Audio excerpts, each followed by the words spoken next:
Okay, so today's project is we're going to change this light fixture out. This is just a fan in my son's room, and I got this at auction, and I'm thinking I know why I got it at auction now. It's got one of these crazy bulbs in there, and this was a compact fluorescent, but it had this crazy, I don't know, connection, male and female connection. And I've already had to do this to the fan in the master bedroom, but the bulb finally, after about 4 years or 5 years of being used, it went out, it died. So we got to change this out because I cannot find these bulbs anywhere. So what I have here is kind of the tools we're going to use. We're going to be changing that out to just a regular fixture, and this is something you can get at Home Depot for about $3.50 or $4. We're going to need a standard bulb. This is a LED, but just the regular type of fitting. And then we need to loosen it, so we got a 14 millimeter wrench.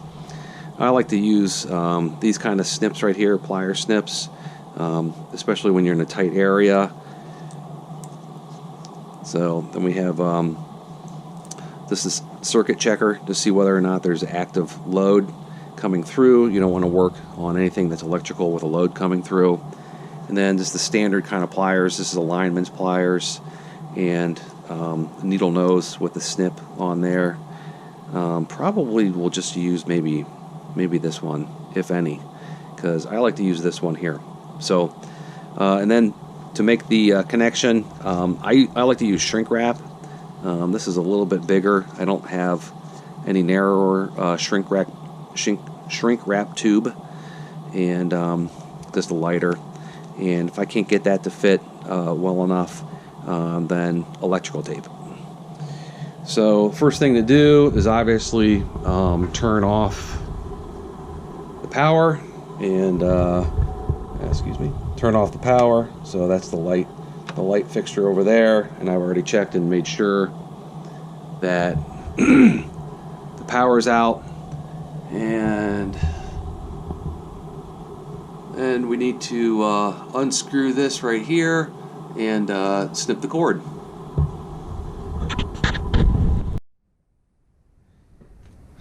Okay, we're going to try to get this unbolted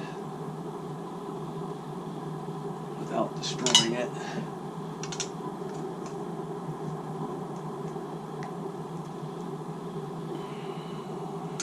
It's going to be tight.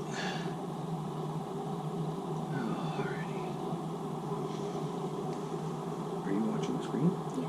I can't hear it. Right, your face is on.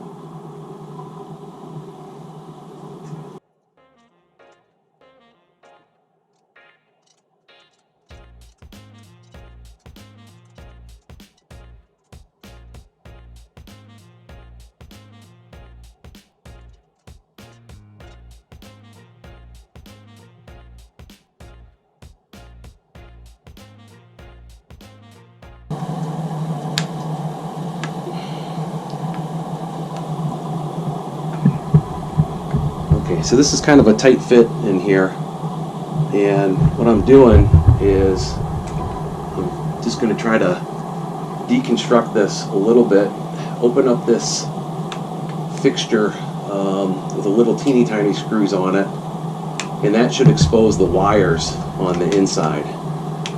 And the reason I'm going to that extra trouble up front, if I can, I don't know, because I don't know what's going to be in here, but the reason I'm going through the extra trouble of doing this is I want to have as much play up here with the wire as possible, as much slack in the wire. So there we go. Is there another one? Oh, there's another one up there. Okay, so there was 3 of these little micro screws. That's holding this female connector for the light together, and that should expose the wire on the inside, and then hopefully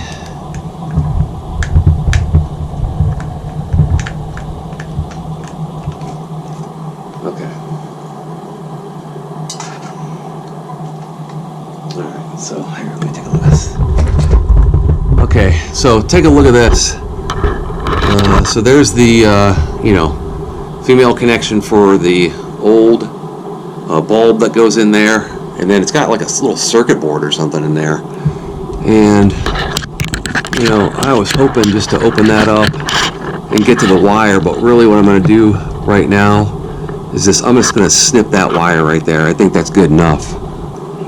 Alright, so this is where those snips, these kind of snips come in really handy. You can just get right in there and you can snip that off, and then you got access to the wire that you want. Okay, and I'll go ahead and test that real quick just to make sure that that's not active, that's not live. It didn't spark or anything, and I already checked and made sure, but I'm going to go ahead again before I put my hands on there and make sure that's not a live wire. Okay, so this will light up if it's light. If there's power running through, you'll get like a little light on one of these indicators. And what you do is you just touch one to one side of the wire and one to the other. It's not lighting up at all, so we're going to be good on that. One's on there.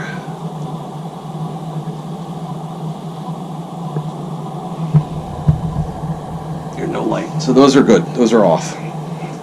Okay, so what you got to do is you got your your hot and your cold, or your positive and negative, as they say. Okay, and you notice all you need to do is you have the exposed wire, and we're just going to take a little bit of that with your needle nose, or you could use the other one if you want, but you just kind of put like a little bit of light pressure on there, and you can score it. You can also score that with a knife or something, and then just gently, after you score the protective sheath, and that's what we're doing. Okay, we're not going to cut all the way through the wire. We just want to score through that protective sheath enough in order to loosen it that it'll pull off. Alright, this one's being silly.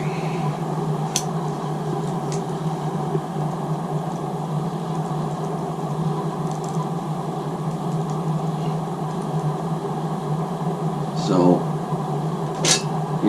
again, you don't want to cut through the metal part of the wire. You want that. Alright? Push that off to the side.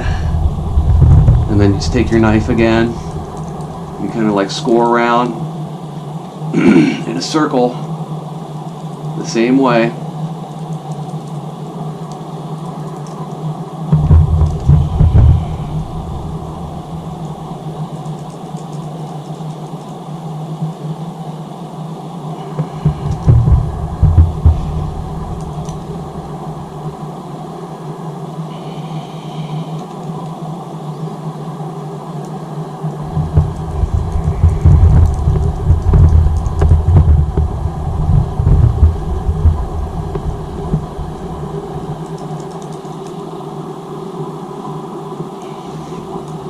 This doesn't want to come off.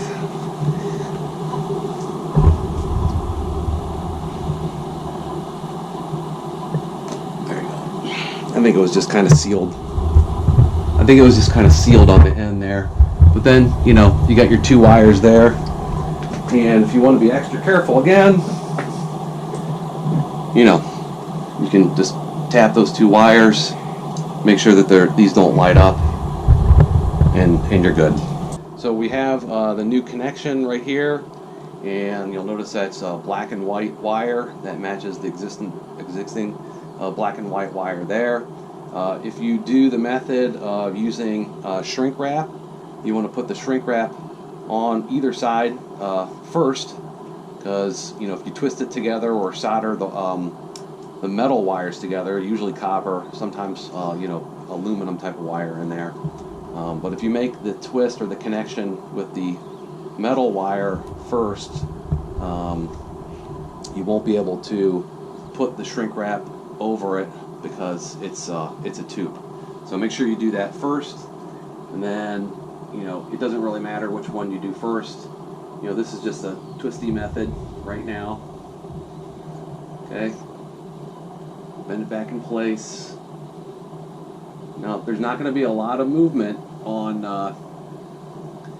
these wires, so you don't have to really worry about it too much in terms of making a connection like this. You can just do the twist method. It's fine. I mean, if you have like a car or a piece of machinery or something like that, where there's a lot of vibration and movement, well, maybe you want to solder, or maybe you want to use the nuts on it. Okay, so I'm going to put the bulb in real quick. I like to do a quick test before we put everything back together permanently. So this is pretty simple. Just going to go ahead and screw the bulb in.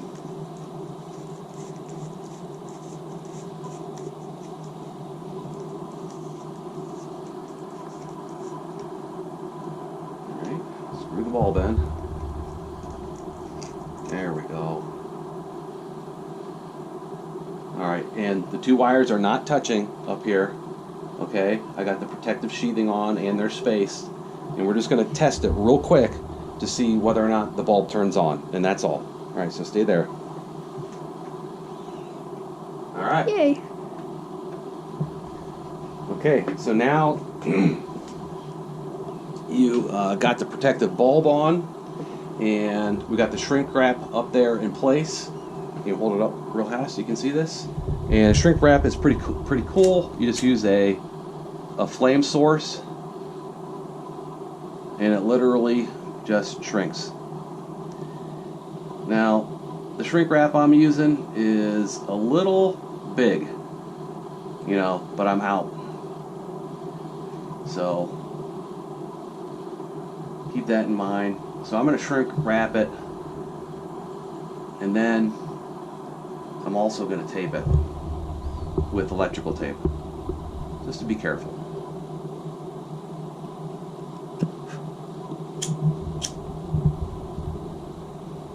So when you do this, you want to have the proper size shrink wrap.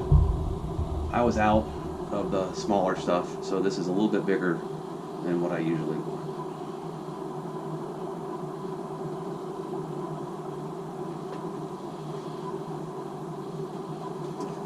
But that's okay, because it doesn't hurt. Put another layer on if you want.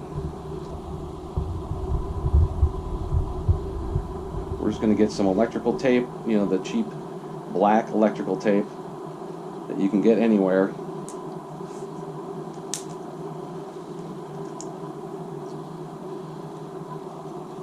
And just go ahead and snake that around the whole thing. This stuff is inexpensive. It's been around forever. It works well.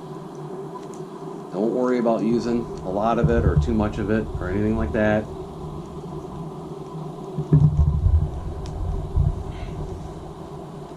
Get another piece for the white wire. And you want to start on the top of the existing wire and then go over everything. Okay? And again, this is just a little bit of a safety because we already have the shrink wrap on there, so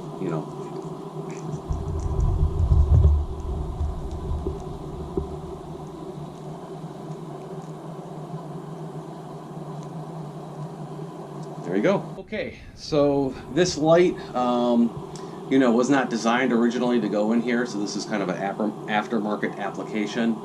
Could not find the type of bulb that went in the original socket, so we just went ahead and snipped out the old socket, put in a new replacement socket right here. We made the connection, we heat shrinked it. I also taped it with electrical tape just in case. The original connection right here does not fit this aftermarket standard application, so we just used a zip tie, and we'll just trim that off real quick. We already tested the bulb, and what you do is you just put this back into place, until it finds its little groove. And there it is. Let me go turn the light on. We'll see what it looks like. Alright.